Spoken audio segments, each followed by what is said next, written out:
சங்கீதம் 118:14.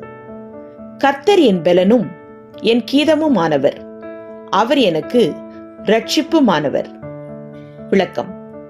இவ்வசனத்தில் சங்கீதக்காரனின் பலம், மகிழ்ச்சி, இரட்சிப்பு எல்லாம் ஆண்டவரையே சார்ந்துள்ளது. அவர் முழுமையாக கர்த்தரை நம்புகிறார். அதுபோல் நமக்கும் கர்த்தரே கீதமாயிருக்கிறார். அடிக்கடி அவருடைய பாடல்களை பாடுவோமாக. பாடலின் சத்தமும் கம்பீர சத்தமும் நமது வீடுகளில் தொனிக்கட்டும். அல்லேலூயா, ஆமேன்.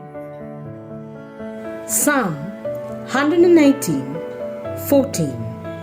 The Lord is my strength and my song. He has become my salvation. Amen.